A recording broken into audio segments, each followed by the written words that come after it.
In the name of Allah, the Beneficent, the Merciful, I bear witness there is no God but Allah. Muhammad is his messenger. And the Honorable Minister Louis Farrakhan is our divine reminder and warner that's in our midst. Welcome to another episode of the Jock Brothers Presents Let Us Make Man. This is a show of brothers that desires nothing more than to present to you a positive image as to what a striving man of God should be. For we all are family men who love our children. We all are businessmen. We all are youth mentors. And we all work hard in our communities to make it a decent and safe place to live. When putting this podcast together, we decided to govern our actions by 3 rules. 1 was to put God first in all that we do. 2 was to present content to podcasts that can make you a better you. And 3, to showcase brotherhood and unity amongst men that you can be proud of. My name is Brother Abdul Kawi Muhammad. I'm born and raised in Atlanta, Georgia. I'm a brother that's very interested in humble beginnings, the root of things, motivations, and inspirations. And so my questions will be set up like that. Now we have Brother Jackie Muhammad. He'll be on shortly. Our brother from Orlando, Florida, our top soldier, and we have Brother Ahmed. He will be on a little later, our other host of the Jock Brothers. So look forward to seeing them. Now, for those that always tune in to Jock Brothers, we appreciate you, especially those that has been rocking with us since day one. I mean, words cannot express how much we appreciate and love the fact that you support us the way that you do when you could be doing so many other things. You decide to tune in to Jock Brothers. And for those that support us with financial donations, all praises are due to a lot of you. We thank you. Words cannot express how much we appreciate that. And if you want to continue to donate to the Jock Brothers platform, and I got to engineer it, I got the everything in this show. This is our Cash App information rolling at the bottom of the screen. You can please support us. It don't even matter $1, $2, $5, $20. It all goes toward operating this show, and our Cash App information is at the bottom of the screen. It's Cash App $ Jock Bros, JAKQBROS. Now, Jock Brothers, we try not to be just any old podcast that give you a show. We actually try to get highly involved with the community.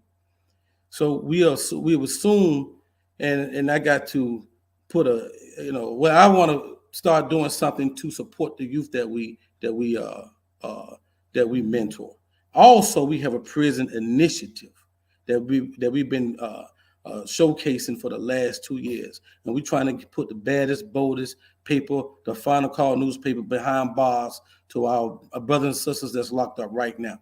No better gift to give somebody than that's locked up than the Final Call newspaper. And we ask that the Jock Nation get involved with that. Again, you can Cash App us. It's Cash App information is rolling at the bottom of the screen.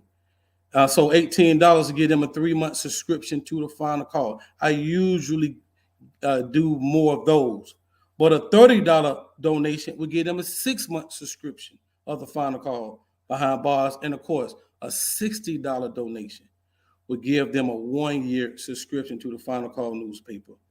And based on what the donation looked like, we'll know exactly which donation that you gave for. So if you send in $60, we already know that's a 1-year subscription to the Final Call newspaper to one of our brothers and sisters. So get behind that. And now, of course, the Jock Brothers do not know 1,000 inmates. I don't know 1,000 inmates. And so we have set up this email just to receive that information. jockbrothersviewers@gmail.com. So if you know of anybody that's incarcerated that would love to get a subscription to the Final Call newspaper, please send the information right here. Their name, the inmate number, the facility they work at. If you know the name of their chaplain, that's tremendous help for us. And I'm telling you, the chaplain, getting past them is the biggest hurdle in this endeavor. So if whatever information you can give us to make that a reality, please send that. With no further ado, I'm finished with the commercial. Let's get to the show. I see my little sister Karima just logged on. I don't see her. She logged right back off. We're gonna roll with her first. Sister Karima, are you there? Sister, make sure I got her name right. Samara. Sister Samara, are you there?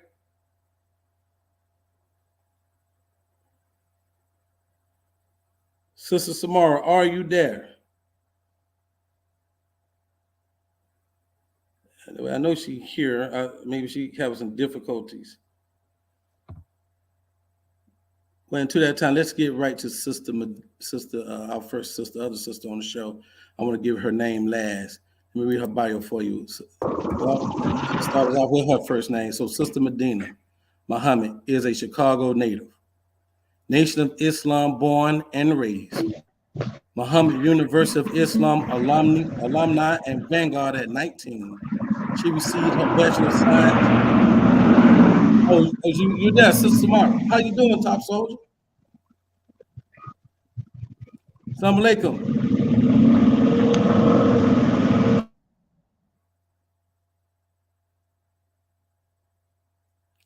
Assalamu alaikum. Can you hear me, ma'am?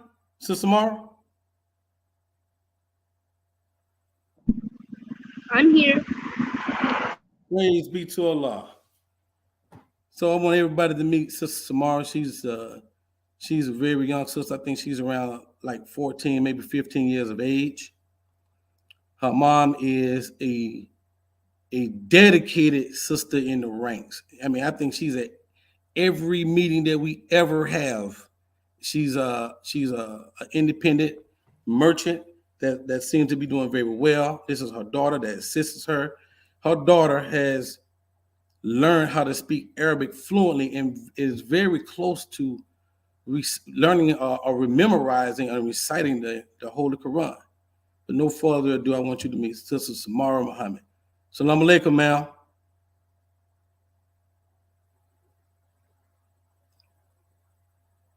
Assalamu alaikum, ma'am.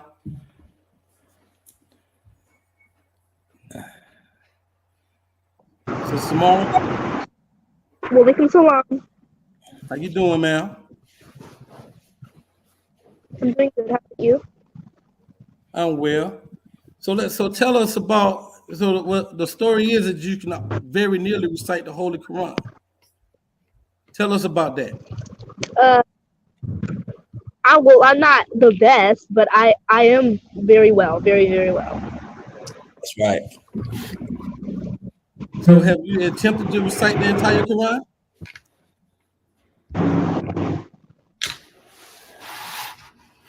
Well, right now I am learning surah, starting to learn the conversational Arabic so I can talk to other Muslims out of the country and things like that.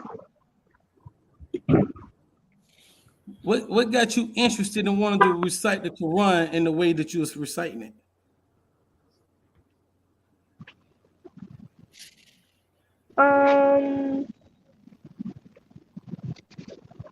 Really, because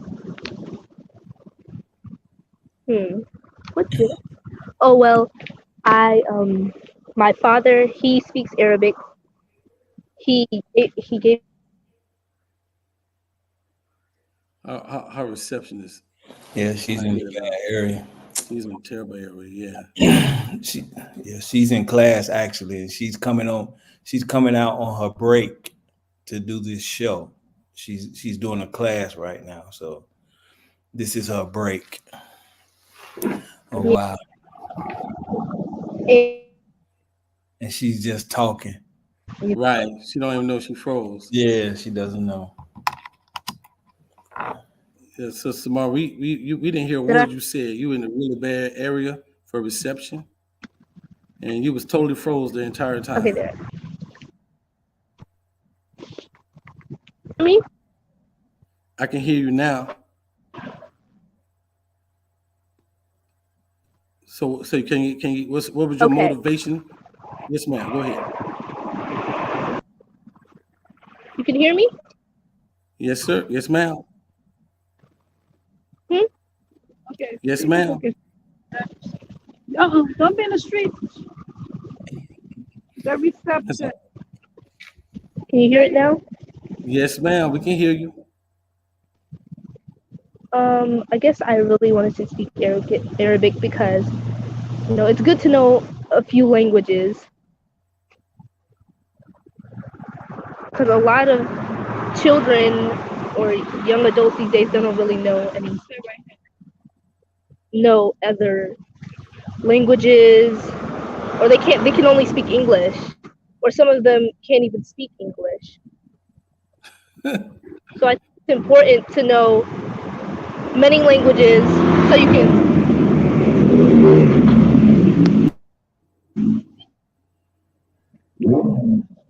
Yeah, she's in the terrible area.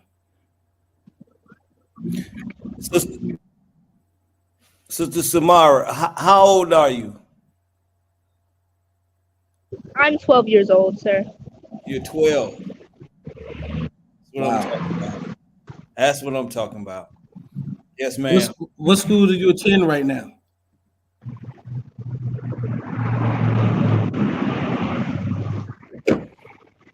She can't. Yeah, we may have to Yeah, we might have to re-invite her yeah, to we'll reinvite. Definitely. to a part three. We just absolutely can't hear you in the noise in the background. It drowns you out. So Samara, look, we appreciate you taking the time to come to the show. We know you're in school right now. So what we're gonna do, we're gonna just re-invite you to the show, and hopefully at that time you'll be in a better place where you can be heard. But thank you. Keep striving. Keep striving to be the best. I see you around, and we'll work everything out. Okay. So, salam alaikum. Okay. Salam alaikum, Alaikum man. salam. All right. So let's get to our sister out of Chicago. I was reading. I was starting on her bio. I started it again. So Medina Muhammad is a Chicago native. Nation of Islam, born and raised, Muhammad University of Islam alumni and vanguard at 19. She received her Bachelor of Science in Neuroscience at the University of Illinois at Chicago. With the teachings of the most honorable Elijah Muhammad as her backbone, she chose to study the deeper science of the brain in junction with these teachings. Wow, which currently inspires her future plans in spreading the wisdom and knowledge to her community and the world. Her interests are developmental, educational, and childhood psychology, the science of child rearing, artistic expressions through art and music, and serving in the community. She intends to connect her passion with her purpose and is working towards establishing a fruitful career in public health with a concentration in mental health.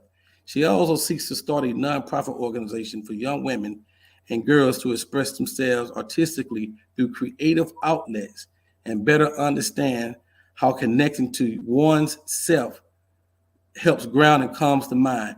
Coping with these studies with other interests of hers, like writing, mentorship, and service as a whole. She wants to provide a platform to promote conscious parenting, intentional living, and youth encouragement through positive self expression. Since 2019, she has coached various groups of young girls, aged between 10 and 20, in leadership, sisterhood, and togetherness.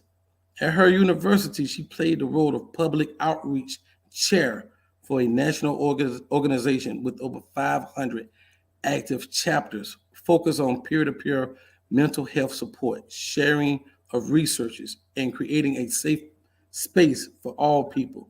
As she continues on her career journey, she wants to deeply study the elements of childhood rearing, particularly in the Black community, that contribute to brain development and decision making as the young get older.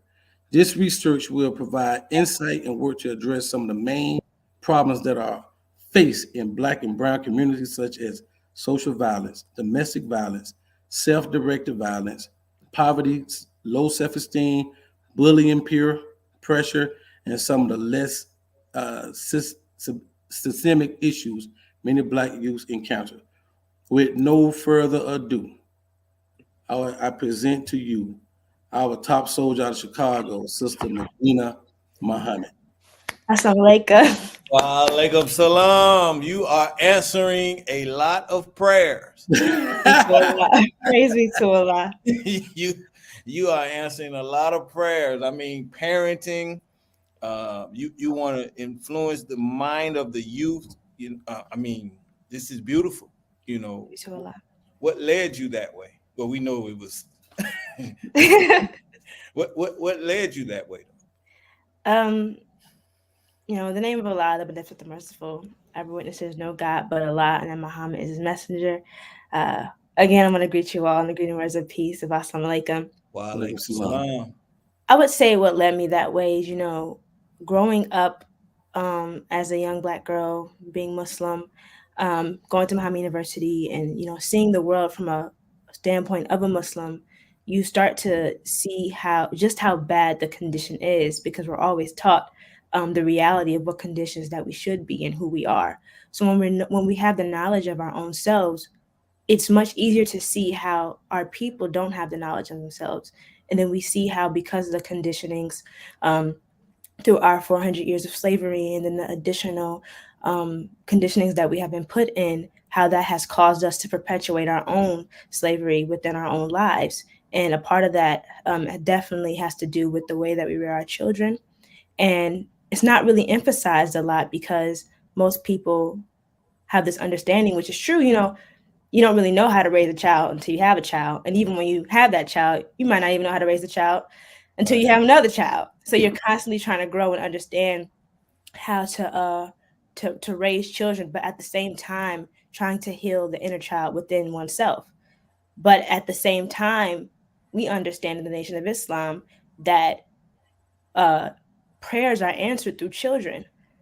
But when you don't cultivate the minds of young children and speak life into children and create safe spaces for children, at times those prayers cannot be answered through those children, because they are being berated and told that they're not worth it, or told that they have nothing to give, or put in environments that aren't conducive to their learning and development. So we're damaging generations upon generations because of that. And I learned that and started to understand that and see that at an early age. So because of that, it inspired me to want to really study. We know that it's a problem. Why is it a problem? And how deep does it go? And once we study how deep it goes, how can we work to reverse this problem ourselves? We don't have to bring anybody else into our communities and tell us what our problem is. We all have witnessed it. We've experienced it in our own personal lives. So how can we work to really reverse this and use the teachings of the Most Honorable Elijah Muhammad injunction to understand how we can reverse this by, doing the opposite, which is spreading love and teaching love and understanding and bringing God into the equation, and really cultivating the young minds of our children. So, yes, sir. Wow. Very articulate, very versed in your purpose is well defined. Praise be to Allah. Praise Allah. We may Allah continue to bless you with success. May Allah continue to bless you. Where did you attend school, Sister Medina? Where? Yes. Well, ma'am. I attended kindergarten through high school at Muhammad University of Islam in Chicago. And then I went to college at University of Illinois at Chicago, which is right downtown in Chicago. Was it a major transition from you going to an all-Muslim school to like a public college, like a non-private school? Was it a big transition for you? It was definitely a transition. I would say that my parents and MUI did a very good job at not keeping me too sheltered to the point where I didn't know what anybody else other than a Muslim looked like. I think that benefited me in a way to be put in certain programs, certain STEM programs, certain art programs when I was going to MUI, so that I can understand and know my people, as well as like going on different field trips with Muhammad University of Islam and seeing firsthand how other schools relate. So when I got to college, it definitely was a major transition to see so many. My college is very diverse. It prides itself on being diverse. It's all types of people there. So it definitely was a major transition for me, but it wasn't something that I wasn't ready to handle. Right. One major thing that I did to make sure personally that I just stayed on my deen. My name is Medina Muhammad. It's very hard for me to not be Medina Muhammad. Right. And I knew that being in Chicago, where our headquarters mosque is, like I really had to represent. Right. So before I started college in uh, August of 2019, I did register in the Nation of Islam like a month prior. And that set for me my mindset of what I was going to be accomplishing as I went to college and who I was going to represent as I went to college. So I already had it set in stone in my mind personally, what my goals were, what my intentions were. And I kind of just held on to that same kind of faith as I continued on my 4 years of striving to represent the teachings and just uphold the Muhammad name and try to be, Right. somebody might have never read the Quran or the Bible or heard the minister or the messenger, but I wanted to strive to be representation of what that looks like and what the Nation of Islam looked like. So while I had been, uh, while I had seen other types of people and I had been in different environments with other kinds of people and made friends and networked and things like that, um, college was new and different, but it was a blessing to be able to be a Muslim at my university. Oh man. Now, you brought up a good point. How your name, it doesn't allow us to hide. You know, and when I go in the community, my name is Muhammad. They call me Muhammad. They don't even know my name, Jackie. Most people don't even know my name, Jackie. They just call me Muhammad. And so Mhm. I use that as a shield. I use that, give my name Muhammad so that there's an expectation. So that's very good point.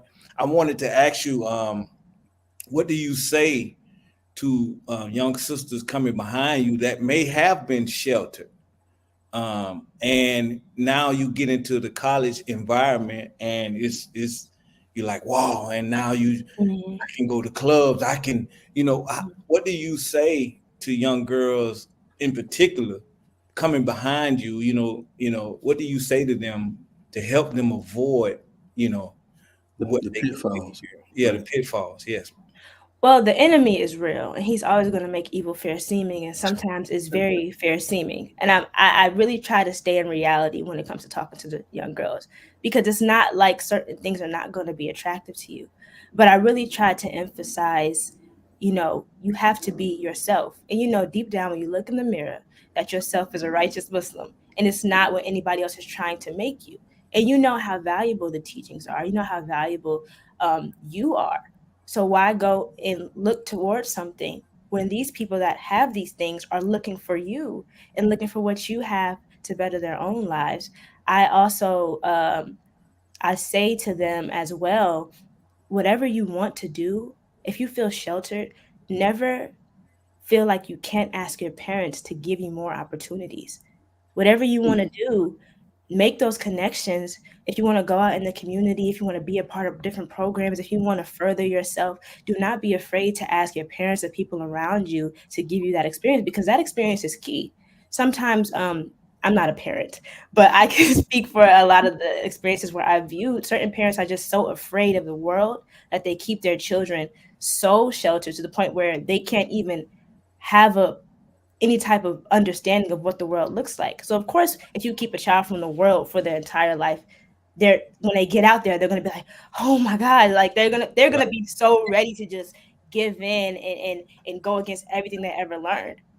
When you give your child, healthy doses of the good things, that the good parts of what the world has to offer, whether it's Come on. arts, science, STEM Come on. programs, music, whatever the child is interested in doing, and help cultivating that and bridging the gap with the communities, because Master Fard Muhammad came to, make us friends of all walks of life.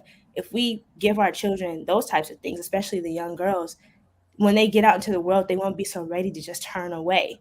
And additional to that, I would say that I always encourage the people that are younger than me to find people they're comfortable with talking to. Because a lot of times people make decisions, especially young women, they make decisions without talking to people because they don't feel comfortable with anybody that's around them. Mm. I would say if you have people in your circle, adults, older peers that you can talk to, when you find yourself saying like, maybe I want to go to this party, maybe I want to go drink, maybe I want to go do this, like you have somebody in your corner, you could be like, hey, let me run something by you, and they're gonna be like, if they are that person in your life that is holding you accountable, they'll be like, probably not the best idea. And that'll keep you grounded to understanding, like, I have people around me that care about me enough to not let me go down a path that might not be helpful for me. Beautiful, beautiful. Um, wow, you're getting a lot of responses, Sister Medina. Everybody's loving what you bring to the table. Praise be to Allah. We had a chance to talk last night. I know you're currently working. Can you tell people what you're currently doing right now? Yes, sir. It's a little bit of a mouthful, which is why it's a little hard to explain it. But I work at the University of Chicago in their Institute for Translational Medicine as an administrative assistant for one of their clusters. And what we do is we assist with community health programs around community research activities and partnering with faculty and staff and community members. So it's a lot of community service, community outreach, and just bringing the research and information to our community to bridge the gaps between doctors and community members. They got the right person. Praise be to Allah. Right. What inspired you to get into? I mean, maybe you answered it. Maybe I missed it. But what inspired you to get into the study of neuroscience? Okay.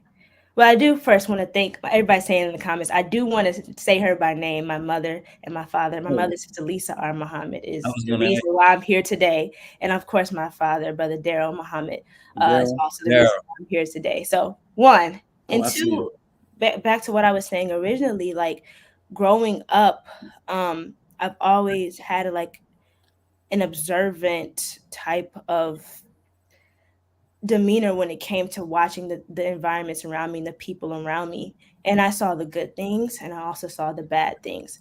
And I just kind of wondered, like a philosopher, even at a young age, like, why do people do the things that they do? Why would somebody say this to a person? Why would somebody do this thing to a person? What's the reason? So I wanted to go into neuroscience to really try to understand like the underpinnings of the reasons why people do things, and then try to find like a logical way to kind of reverse those types of thoughts by making people understand. Because what I try to say all the time is that the reasons that people are what they are just symptoms of other things. Somebody might be really mean to you today, but there's a reason behind that. Somebody might be what you might deem as a terrible parent, or somebody might be a real problem child.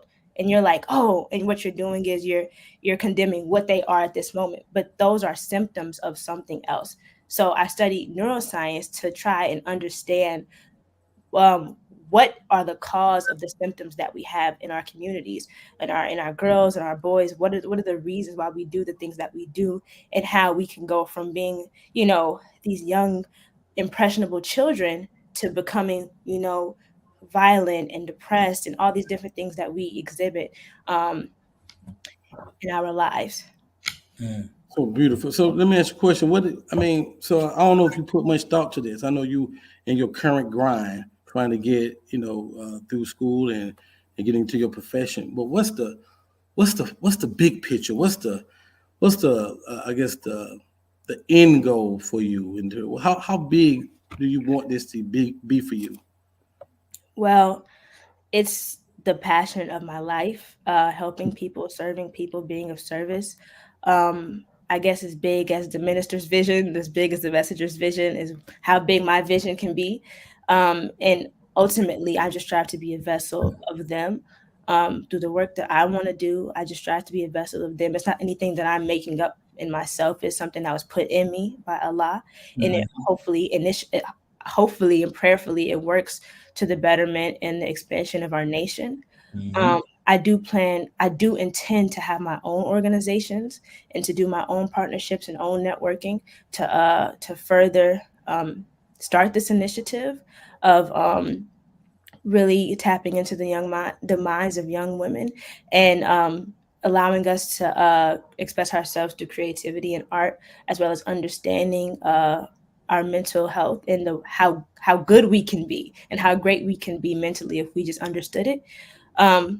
But yes, as far as the minister's vision, raising up the mentally dead and getting all of Allah's people, that's as big as I desire. But I strive to be a vessel in any way that I can. Yeah. But we need you. You need them. Praise be to Allah. You need them. Definitely. Okay, praise be to Allah. Okay. Well, look, Sister Madonna, hold tight. We're going to get into our conversations with our top soldier right here. He seemed to have a really big squad of viewers on. Yes, sir. Yes, man. And so look, everybody that's seeing this, as you saw Sister Medina, she was fantastic. She's awesome. Our future is bright with the sister. No doubt about that. Please share this show. If everybody just tuned in, please just hit share. Ask everybody that you share that you share with to subscribe. And we're finna get into this other splendid young man that we invited to the show. Let me get this bio out. It says his name is Jabri Muhammad. I did pronounce that correct, right? Yes, yes, sir. And he is a 2016 Blackstone Academy alumni. My son attends that school right now from College Park, Georgia, by way of Oakland, California.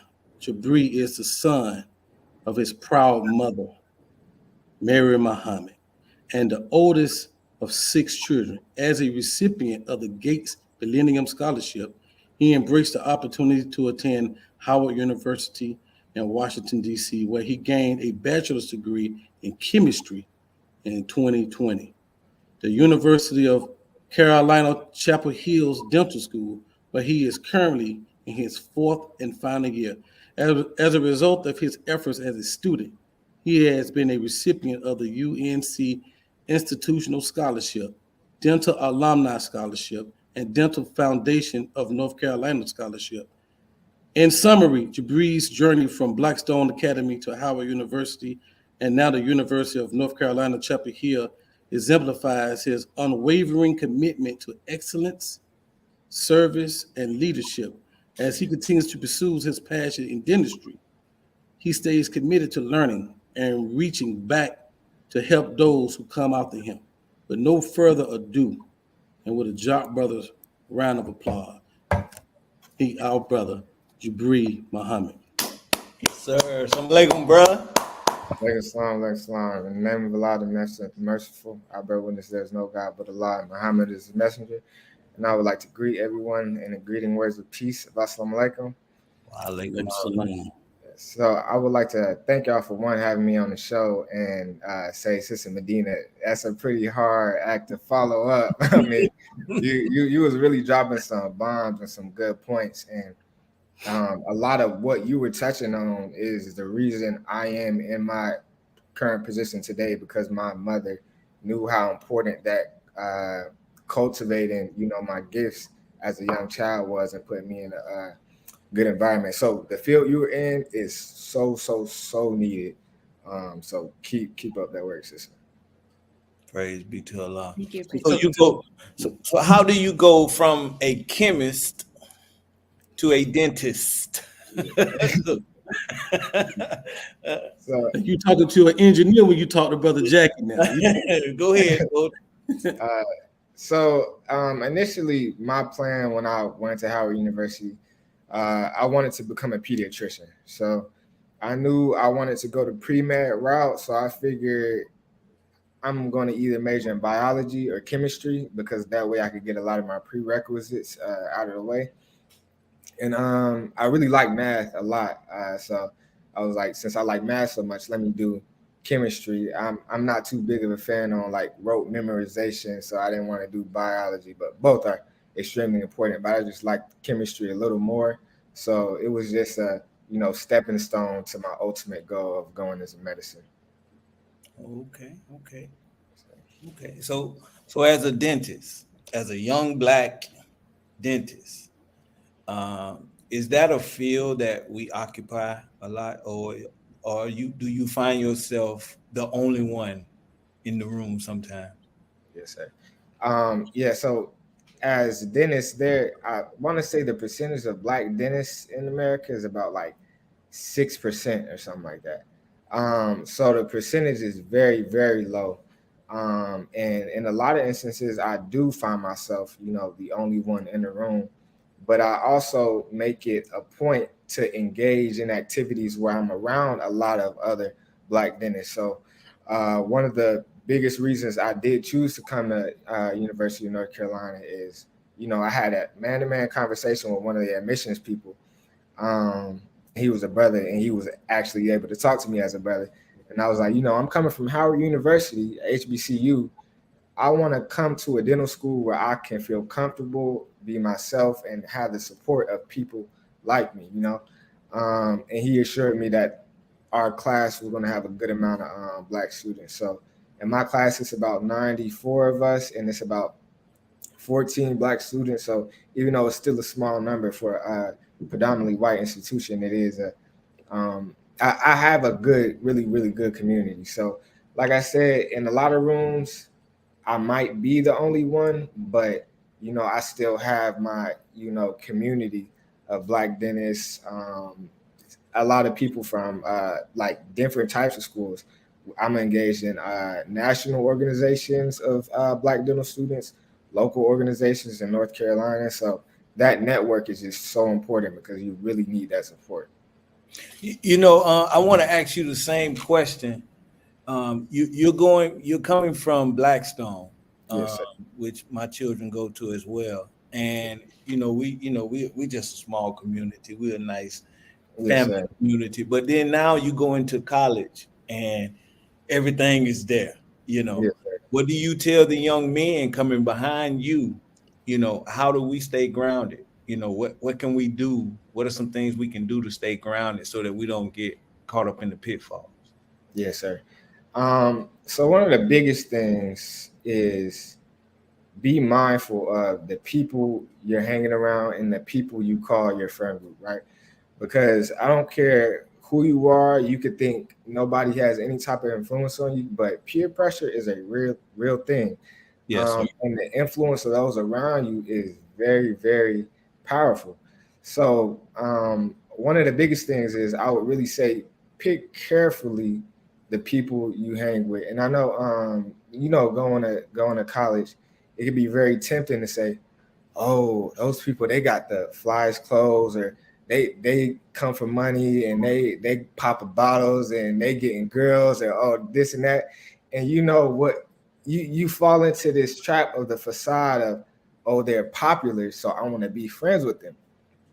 And I tell a lot of people, when I was at Howard, like, even though I'm from Atlanta, I didn't hang with a lot of the Atlanta people because a lot of the Atlanta people were very materialistic, and it was really like a clique, who's popular, who's who. And I just didn't fit into that. But I found my solid group of friends, and it wasn't like, oh, the most popular people on campus, but at the end of the day, these were people who I could talk to if I was having issues, people who supported me, had my back, had my best interests in mind. Meanwhile, some of the most popular students who was on campus end up failing out or end up graduating with a degree that they don't even want to use or anything. So one of the biggest things, be mindful of the people you hang around, because that does have a very large impact, and stay connected to the people you have from back home. At least the good influences from back home. You can have some bad influences back home too. Yes, sir. Try to stay connected to those people who poured into your foundation. So for me, it was important talking to my family. Talking to some of the brothers and sisters from the mosque in Atlanta, and people who are kind of going through similar things as me, and people who were honest with me, not judgmental, things like that, but still held me to a high standard. So that community that you keep around you is extremely important. Oh, yes, sir. I want to ask you kind of the same question I asked Sister Valerie. How far you want to take this journey? Sorry, sir. So you said, how far do I want to take this journey? Sure. So that is an excellent question. And, as I'm going through life, I'm starting to try to figure that out right now. Initially, when I came into dental school, I was like 100%, I'm buying a practice as soon as I graduate. And, as I start learning more about dentistry, the, responsibilities of practice ownership, it's just giving me a little more insight, into what I might want to do. But I do believe practice ownership is in my future, but I feel like my ability to be a role model and touch the hearts and minds of young brothers and sisters is more important than my, skills as a dentist. I can fill cavities, take out teeth, give people dentures, implants, stuff all day, and treat thousands of people. But if I can, influence a young brother or sister to go into dentistry or go into just any type of field or, want to do something with their life, I feel like that's much more important. So on the business side, I do plan on owning the practice, and I'm really trying to touch all types of businesses, real estate, trade, all that. But I think for me, one of the most important parts is just going to be establishing some type of mentorship program where, I can put an example, like, I'm a young brother who, came from really nothing. And so if I did it, you can do it too. I'm not somebody who grew up going to prep school and who had all this money and parents did everything for him and stuff. I tell people straight up, and I be honest with them, like, my pops wasn't in my life like that. Like all these different factors, but they still helped, bring me to the person I am today. So like those obstacles, you can either let them beat you down, or you can say, this happened to me, I'm not gonna let it happen again, or this happened to me, I'm not gonna let that happen in the future generations and the children behind me. I'm gonna make sure it's different. So that's really my ultimate goal. Of course, be successful in business, but really make sure I'm out in the community doing that mentoring, touching hearts and minds of people like me, because I could have been on a completely different path, but my mother put me in a position where my mind was cultivated, and I did have those good influences in front of me. Plus, your mother can fight too. Oh yeah. For real, but yeah, we know your mother. She can fight. Yeah, definitely. But praise Allah. So that background coming from Blackstone. Now, how does that help you though? How does being in that environment, family environment, small but very educational, very intellectual environment, how did that help you now, during the college years and whatnot? Yes, sir. So I like to tell a lot of people the value in Blackstone, even though it focused on those academics very heavily, for me, it was less the academics and more so the emphasis on character, emphasis on leadership, taking that personal initiative, and really teaching you how to be an adult and be able to adapt and adjust to your environment, do a lot with a little bit. And so Blackstone really taught me life skills.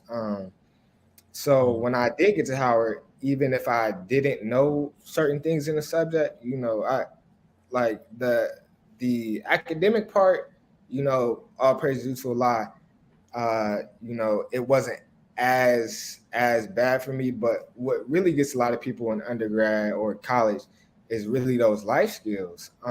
Not knowing how to do stuff by yourself. You have some people, they don't even know how to schedule a doctor's appointment for themselves. And it's like, oh, mom, I need to go to the doctor. I need to go to the dentist, and not putting nobody down who's in that position. Right. But when I went to undergrad, I'm like, I already been doing stuff on my own since I was young. And especially at Blackstone, they put so much responsibility on you. I was like, I'm ready for this. I'm ready to, go to war with financial aid because they're not trying to give me what, they're supposed to give me, or I know how to fight for what is mine, and know how to, talk to people in certain positions, and know how to handle people, handle different situations. Then certain times, you might not want to say something, and certain times you might have to say something. But yeah, really just those life skills, knowing how to maneuver in different environments, talk to different people, is one of the jewels that Blackstone taught me. And how old are you, brother Jabri? 25 years old, just turned 25. 25.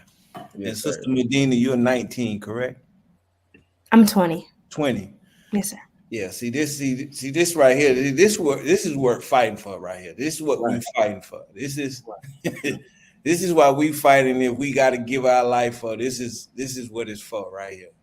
Praise be to Allah. Thank you all. Thank you both. If you had a question you wanted to ask Sister Medina, Brother Jabri, what would you ask?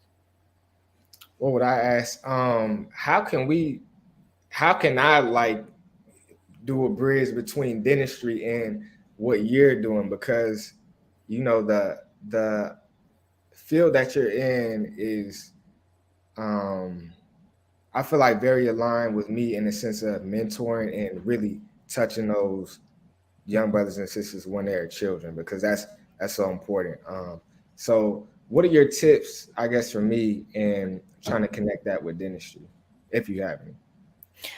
That's a great question. I had my roommate actually when I went to UIC. She's now at U Michigan studying dentistry. So we were always, talking about her goals in dentistry.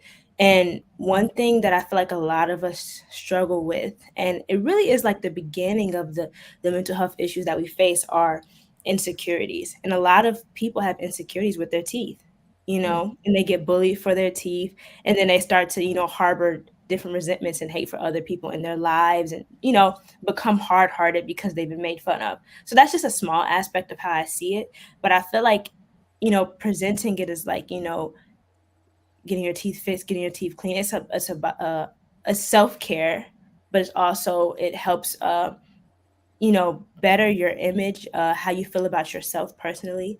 And I feel like that aligns with what my intentions are, because I want to inspire people to feel good about themselves and to love themselves and to love each other. And it really starts with us loving ourselves to even be able to love each other. So Beautiful, spot on answer like that, Sister Medina. You got that mind wide open right there. I try.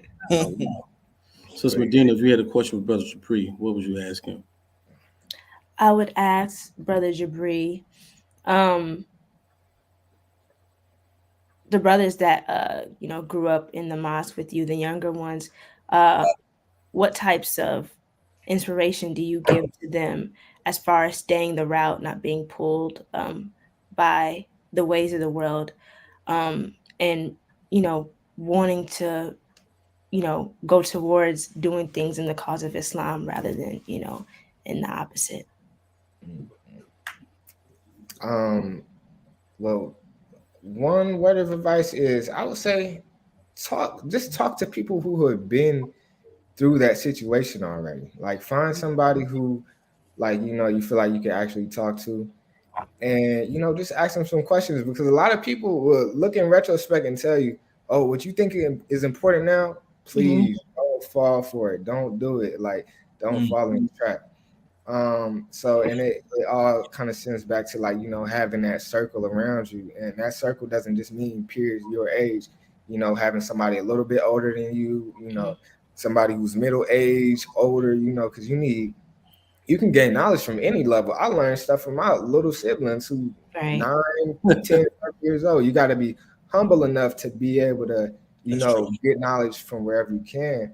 But look at people who have been in those shoes, and try to learn from their mistakes. That's one thing I try to do. I mean, mind you, we all make mistakes, so I've made my own mistakes, but it's plenty of things I'm like, oh, I didn't do that because I saw what so and so did, and I'm not trying to fall in that same trap. And then another thing I would say is, it's really important to analyze the reasons you're doing things, right? Sometimes I'll ask myself, why am I feeling a certain way about a certain situation, or what is my motivation for wanting to do this, or what is my motivation for wanting to do that? And you start asking yourself questions, and then you're like, dang, at the end of the day, what I really wanted to do, that doesn't align with my principles and align with my values. Or, I'm doing this for somebody else. I'm doing this because I'm trying to impress a girl, or I'm doing this because I'm trying to impress my homies. And meanwhile, it doesn't, align with your values. So, analyze the reasons you're doing things and learn from the mistakes of those before you. And, be able to take that constructive criticism as well. Yeah. Praise be to Allah. So brother Jabri, could you tell us something about our teeth that you have learned that you did not know growing up, brother? Could you give us some tips on betterment, how to better self care for our teeth? Better self care. One thing I would say is I never really knew the importance of flossing like that. Everybody tells you floss, floss, floss. Um, Dental care wasn't as emphasized. For me growing up, I hadn't been to the dentist too many times.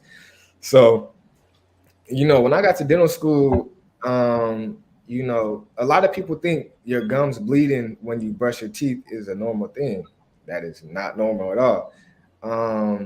And so I would say going into dental school, that importance of flossing, one can prevent gum disease and bone loss, right? You flossing your teeth every day. You have some people, we see some people in the dental school say, I don't floss at all, right? And they think everything is fine because you can't see a cavity on the outside. But when you don't floss, what happens is you have food and bacteria sitting in between your teeth. And as that just continues to sit there, that bacteria produces acid, and that acid starts to eat away at your teeth. So a lot of people will go to the dentist and say, "Oh, I'm having pain right here, but I know I don't have any other cavities."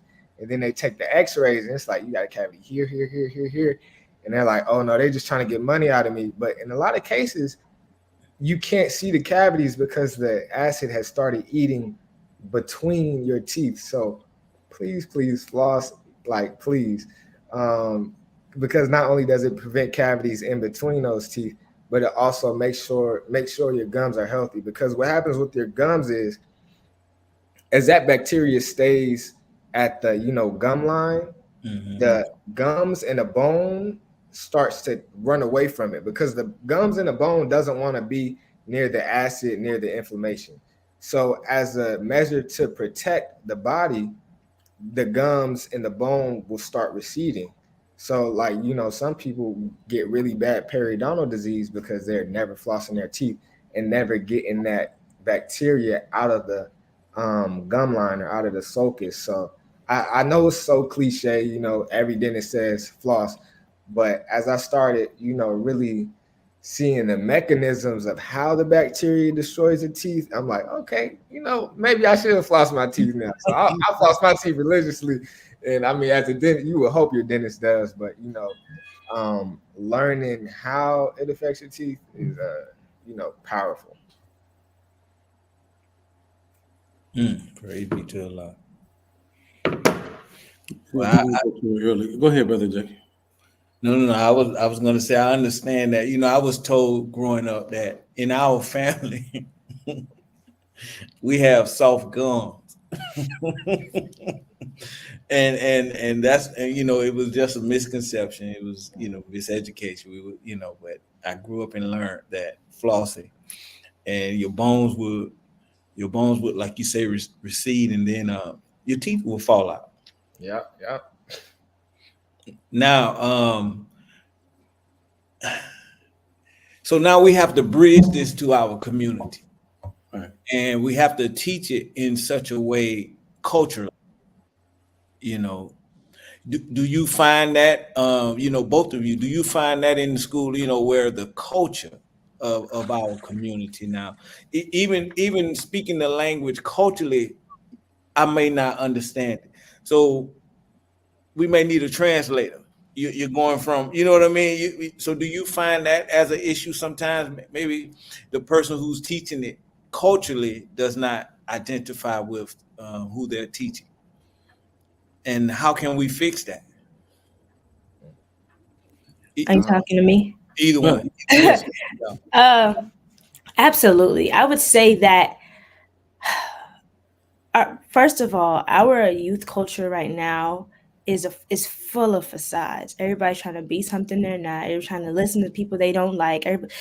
Everybody wants to look like something that the enemy has made to seem like is the best, but nobody's actually trying to be themselves. I would say that one is the current culture of our youth.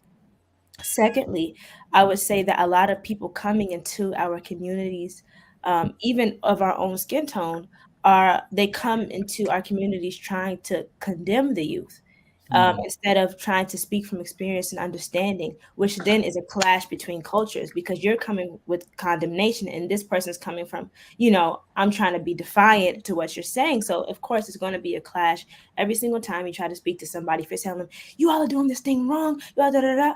But um we try to, pattern ourselves after the way the minister teaches, and he never condemns. The minister comes with love. The minister comes with knowledge. He tries to teach you who you are, teach you your value, and then from understanding that truth of your value, you just cast away all the stuff that you had before.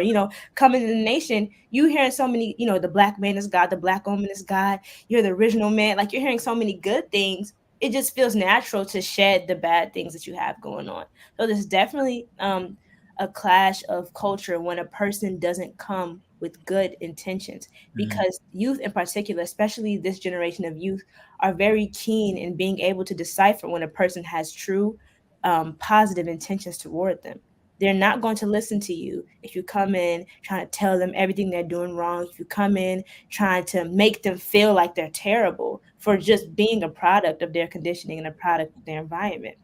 So I haven't done much yet. I just graduated college, so I haven't done much yet in the schools or whatever, but I've definitely had the opportunity to be in the schools. And the one thing I've learned is when you've accepted your own and are yourself, and you walk into a room of people who are looking for who their self is, they're more inspired to listen to you when they see that you're being real, not when you're being fake, not when you're trying to fake be the perfect person. When you bring them who you are on a silver platter, they're going to be like, wow, I'm so inspired, because that's what the minister does. He comes as he is. He doesn't put on a facade for anyone. He doesn't front for anyone.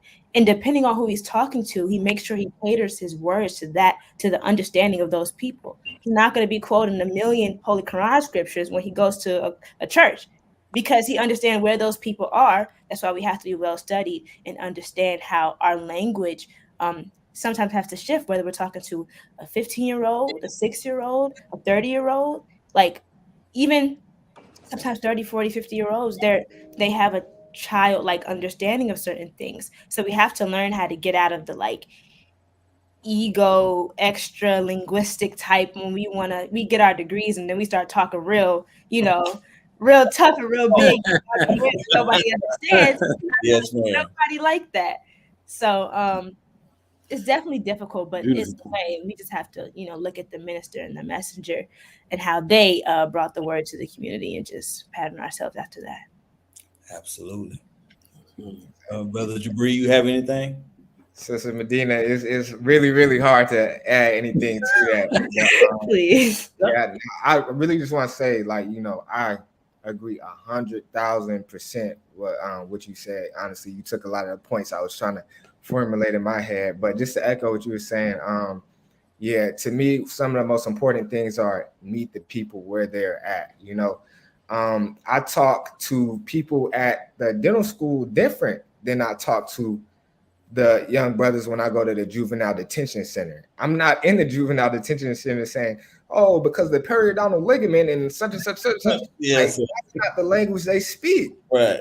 So, and if your goal is to, effectively communicate your message, you have to meet the people where they're at. Right. And I feel like that's one thing a lot of people lose. And I see that all the time in the dental school. I have classmates who, we have all of this knowledge, about the, biology and the chemistry of the body.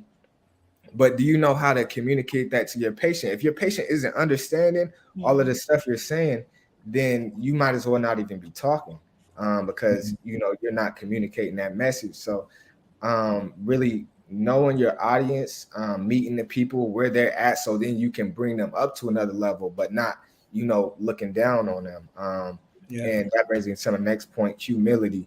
Like we gotta be humble, especially when we're dealing with our people. And I feel like a lot of people, let the titles get in the way and the money get in the way, and I'm too good to talk to this person. And and at the end of the day, we all human. And you really just gotta, humble yourself. Otherwise, Allah will humble you. Definitely. Yes, Yes, teaching, brother. Just be down to earth. because you never know, the person who's in a low position or what you perceive as a low position, they have so much untapped potential, but they never had anybody, to help pour that out of them. So yeah, being humble and really meeting the people where they are is extremely important. I got Praise a be quick. to the Lord. Well, we at Right. the 8 o'clock hour, Ahmed. I got you when we come out from the commercial break. Yes. Beautiful, beautiful show. I just want everybody to know that Brother Jabreed's grandmother, she's tuned in all the way from West Africa to see her grandson. So we got another continent checking out the job brothers right now. Yeah, brother. She Brother, tuned in at 12 o'clock noon today, brother. She sent us a message. Make sure y'all have my grandson on, and I need him to be well represented. She praise let be us to know Allah. early, brother. Praise be to Allah. All right, Jock Nation. So as you can see, this is another one. This is a beautiful show, showing the unwrapped gifts that we have in our community. And we want to thank you once again for helping us through our Cash App, $ Jock Bros. This helps us bring the shows that you want to see. It helps us get the information out. It helps us with everything that we're doing. I mean, we have to buy Ahmed a suit. We have to get Kawi some ties. No, we just kidding. We don't use that for ourselves, but definitely we thank you for supporting us. We ask that you please support our initiative with the final call. As you can see, the minister is making offensive moves, and we want to get that final call behind those walls, in the belly of the beast, in the jails, in the juveniles, in the prisons, to our brothers and sisters who are locked up. So we ask you to support that initiative, the final call initiative. And if you have someone who you would like for us to get that final call to, please put that in this email, put their information in this email. And if you can give us the chaplain information, all of the information you can give us concerning that prison, please, because there's always some hoops to jump. We have to bend this way, we have to turn this way. So we definitely need all the information you can give us, and please send it to this email address, jockbrothersviewers@gmail.com. We ask you to like and share. Please go to YouTube, like, subscribe, and then share it. If you have a Facebook page, share. And that's all I have, Brother Kawi. Back to you, sir. Praise be to Allah. Brother Ahmed, go ahead, brother. Yes, sir. Assalamu alaikum to the panel. Lake Islam. Question I had is to both of you. When you're dealing with, like, we're youth mentors, and we teach the young brothers about their vision and their goals, how to create a vision board. If you could remember back as a younger individual, did you see yourself getting to the point where you are now? Did you set goals? Was it in your vision to get to this point where you're at? I can touch on that. It was definitely in my goals. And for me, I more so had an attitude. I have no other choice. I got to get it by any means necessary. Like I can't continue life like this, so I gotta elevate somehow. So and that was instilled in me from a child. My mom was like, you gonna be something. You're gonna be a doctor or something. So, for me, it literally was no choice. I'm like, I got to elevate my family to the next level. And Right. I worked with that mindset, make sure I get it done by any means necessary. And of course, on my vision board, I had the Dodge Charger, which I'm still in love with, and I'm gonna get once I get some money, inshallah. And, I had the nice house, on there. And I had my material things on there, but also I had those things of value to me, like my family, my nation, land, things of that sort. So the goals are definitely important. And I had a lot of goals when I was young. Mm-hmm. Sister. Yes, sir. It's funny because I have my vision board next to me, but I'm not gonna pull it out right now. I want to see Pull it. it I out. want to see it. You want to see it? Hopefully, I'll knock everything over. This is like 2019-ish. Come on, sister. That's Wow. nice. I didn't make this in school. I think I made it like the time where I just started college. But I would say that my vision for myself, I just knew that I was going to be great, and I prayed that I would touch people. And I didn't know what that was going to look like. I just know that I really cared about people. I really cared about our condition deeply, and I just wanted to touch people. So no matter what route that I took, I just prayed that that would be something that would happen for me.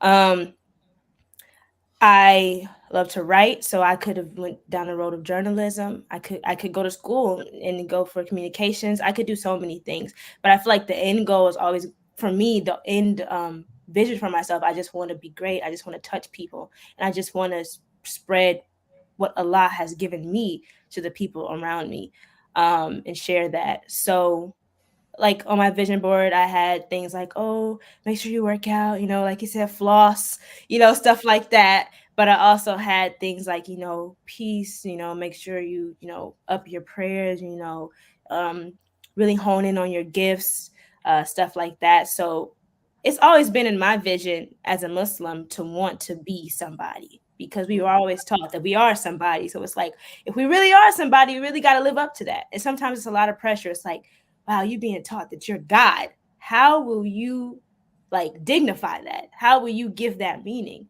So MUI definitely instilled that in me, giving us the opportunity to really try to develop ourselves in different ways by going to the community, by representing ourselves at different universities and schools, field trips and things of that nature. Also, my mom, my parents, family members who also made sure that we were really active in the community, so we knew or had some type of interest in where we wanted to go.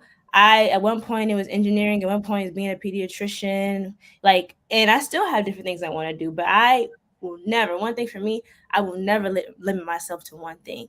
So I'm gonna be doing all types of different things. I'm a God, you know what I mean? Like I'm gonna be doing, Right. I'm gonna be in several different fields. Nice. I'm not gonna let anybody tell me you should just be doing this. You should just be doing that. I'm going to do what I want to do. As long as I feel like Allah has put this inside of me, I'm going to do whatever I want to do. And I pray Come on, that sis. it glorifies Him. That's right. And I pray that it continues to touch Wow. people. And I pray that people are attracted to it to the point where they want to they want to start to believe in Allah the way that I do, and also believe in the divinity of the messenger and the minister, and be like, where did she get this passion from? Where did she get this drive from? Where did she get these thoughts from? Oh, it was a nation. Let me go see what that's about. So that's just been my vision for a long time.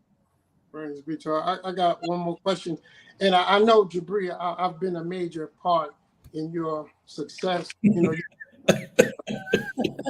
That's okay. But I wanted to ask both of you, what would you say at this point to a younger you?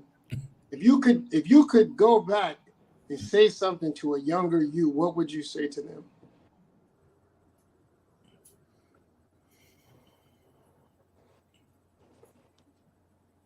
You caught him with that one, man. Oh man. Okay, well, while you're thinking about that, you could also tell me what are some of the things that your parents or your mentors said to you to help get you through, some things that stuck with you that you're not letting go. Somebody said this to me, and I always fall back on that to get me through. Can you remember something that Ahmed said to you, brother? Please.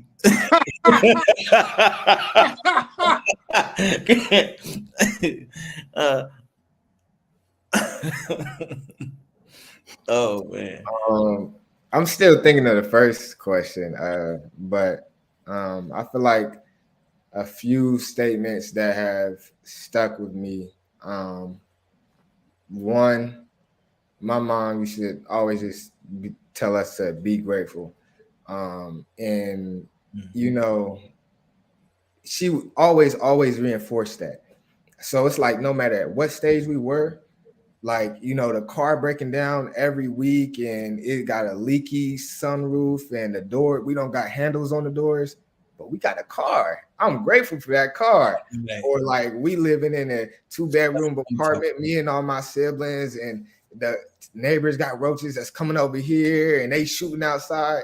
But we got an apartment because we could have been homeless, you know? So she always instilled in me, be grateful, because at the end of the day, it could always be worse. So that be grateful, that gratitude, and that was also reinforced at Blackstone too. They used to make us write out gratitude lists, and as much as I used to hate it sometimes, every day writing down 10 things I'm grateful for. I'm like, I'm grateful for this, grateful for that. But you know, it instilled in me that spirit of gratitude. To my mom always tells me, you know, we plan in a lot of plans, but a lot is the best of planners. And of course, that's from the teachings. But that's something my mom always would reinforce with us. So, you know, a lot of times, you know, things don't go your way, or, you know, you may be very disappointed, but I will fall back on that. You know, at the end of the day, this is a Allah's plan. So let me be content with the fact that, you know, this is his plan, and let me not stress too much on this or be too down.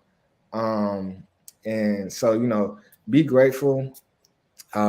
We planning a lot of plans. And then, you know, another thing that Blackstone also reinforced a lot was the importance of goals, like goals. And I know that's, you know, a common theme, but, you know, a lot of the people you see like doing big things, it's not, oh, they did this one big thing that allowed them to become a doctor. It's a culmination, or, you know, a process of little tiny goals built upon each other, you know, deciding, okay, I'm gonna make sure I study, you know, for an hour for these classes, you know, once a day. That, you know, gets you A's, that lets you get into a school that lets you graduate, or saying, you know, I'm gonna work out at least 30 minutes a day. So it's these small goals, or saying I'm gonna read a book for 5 minutes, 10 minutes, and, you know, enhance that knowledge. And, you know, those small goals is what builds up to the big thing. So you just see on Instagram and Facebook, oh, this person, they did this big thing, but that's because they had those little tiny goals all along the way, and they were staying consistent and persevering.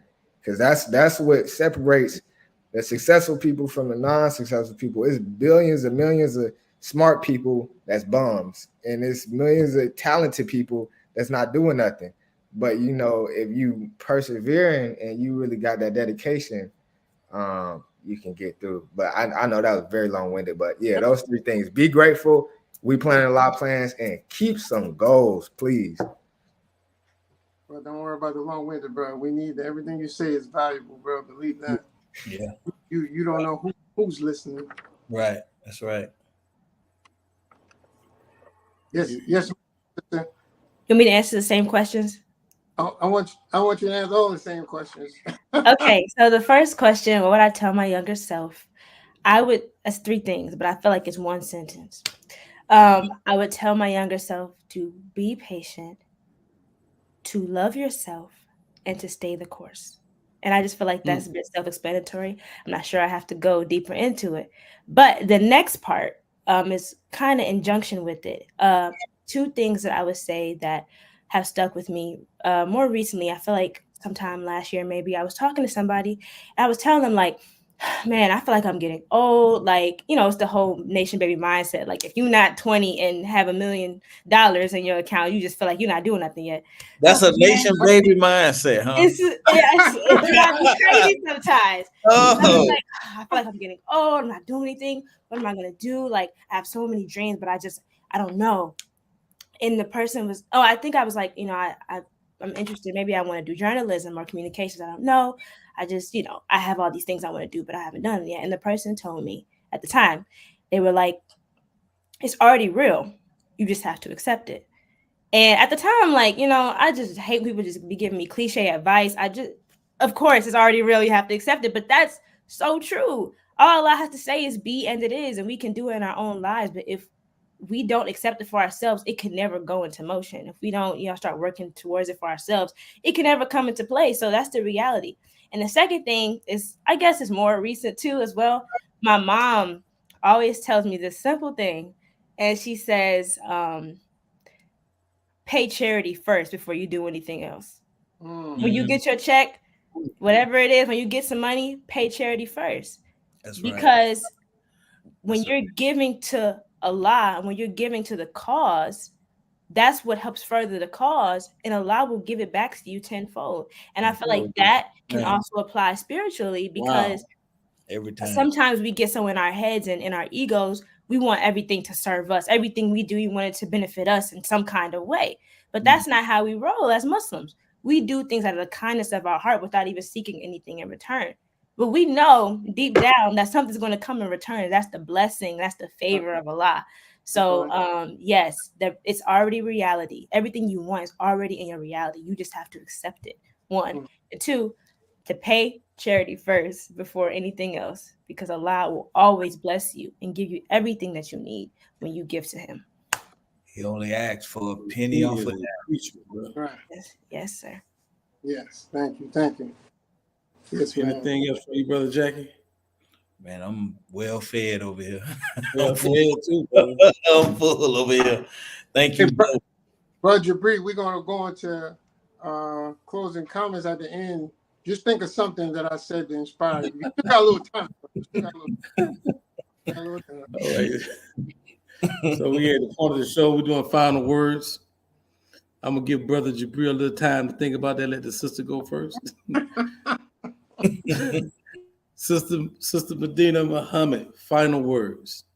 Yes, sir. And to everybody else on here, I just want to thank you so much for inviting me. I want to thank Brother Student Minister Daniel for, recommending me. It was a surprise to me that he recommended me, but I thank everybody. I thank Allah for the opportunity. I thank the teachings of Elijah Muhammad for making me who I am. I thank my parents for giving birth to me. And I'm very grateful to be a humble servant and to strive in the way of Allah and to hopefully be an inspiration to people. And I pray that I continue on the path of righteousness and continue to touch whoever Allah desires for me to touch. And I pray that, we all continue to work in the paths that we intend to work on, that work in the way of Allah as well. So yes, thank you again for inviting me. I've had a great time. Thank you so much. Thank you for accepting our invitation. Yes, sir. Wow. It was fantastic, Sister Medina. Thank you. Fantastic. Brother Jabri. All right, so I want to say, Brother Ahmed taught me everything I know, and how much money he just cashed at you, brother? That's how you do it, brother. On a serious note, I think my final words will be, this life that we have is just so precious. We see all the time, people young, losing their lives, all types of accidents. And it really makes you stop and think, like, this life is really precious. So every single day that you have, it's an opportunity to improve further, strengthen that relationship between you and Allah, and, really like improve your feelings about yourself. Because when you really start strengthening that relationship, it alters the chemistry in your brain and you're feeling good, feeling better. So I just want to encourage everybody, every day is an opportunity to improve. We have to continuously be striving to, improve, become better versions of ourselves. And, there are rough days or rough weeks, years, tragedies happen, trials and tribulations. But at the end of the day, like I was saying, we planning a lot of plans, but we have to take advantage of this life that we have because it's so precious. So we just got to keep grinding and keep the faith. Yes, sir. Praise be to our beautiful soldier. Brother Jackie, final words. Yeah, final words. Now, you all have proved why we need our own education system. That's right. That's right. you have proved why we need the Nation of Islam, our own environment. You have proved why we should pray before we decide to have children, so that our children will be an answer to our prayers. You have, that's paying charity. You have proved, you all have proved, man, why we sacrifice in the Nation of Islam to get this word out to our people. Man, so I just want to thank both of you for coming on and expressing yourself, really sharing your unwrapped gifts with us. That we, man, I'm looking at my children, and they, you know, my daughter, you know, and my son, man, they special, you know, and pretty soon we gonna have them on there as well. But definitely, right. you all have really put another fire in me, you know, to really be a better parent, as you so eloquently quoted early on, Sister Medina, that, you know, parenting, we you know, I have older children, they was the test. Unfortunately. Unfortunately, I love them to death. I kiss them when I see them, but yeah, I didn't know. I'm sorry, you know, but definitely we always should be striving to improve self. So thank you both for coming on. We, you know, we pray that Allah bless both of you to be successful at whatever it is you want. Get that Dodge. Get that Hellcat, brother. Don't play around. Go get it, man. Get your land, get it, man, and put it in the garage and enjoy it, and then get you another one. You know, get it and get your community center, Sister Medina. We need a community center. You know, we have to come out of these walls. Our people need us, so definitely. We here. Whatever we can do, whatever, if y'all need us to advertise something, whatever we need to do, you know, y'all let us know. These your uncles. So Sister Lisa R. Muhammad, Brother Darrell, good job. Sister Mary, good job. Praise be to Allah. Brother Ahmed, you didn't say Brother Oh Ahmed. yeah, Brother Ahmed, whatever he taught you, I know he taught you so much, Brother Jabri. He teach us a lot. I learn a lot from Ahmed every day. Praise be to Allah. Praise be to Allah. Just judging by the comments, it's a lot of happy believers out there today, and especially Lisa Muhammad. I know she has. I don't know how she's keeping them tears in, if she is at all. And we know your mother, brother Jabril, man. I know they were super proud of y'all today, man. And everything Brother Jackie said, that's my sentiment. I wanted to say the final word for Ahmed. This big brother. He really wanted this show right here. He got it. Brother Ahmed, final words. You know, growing up in the nation, you know, you have many choices, like the brother was saying, and the sister, I know she knows. I grew up in the nation, and your decisions that you make get you to the place that you're at now. And I cherish both of you, because where you're at is because the decisions that you made. You could have chosen to do anything. You really could have, and you made wise, disciplined decisions. Allah backed you in your decisions and blessed you, and now you're able to affect people around you. You affect not only the youth under you, not only your peers that you see every day, but even those of us who are a little older than you, a little older. We look at you with inspiration, because you know Allah doesn't put a pin in it, so everybody still has a chance. Like the sister said, she still has much more to accomplish, and we all do. But you both are inspirations to us all.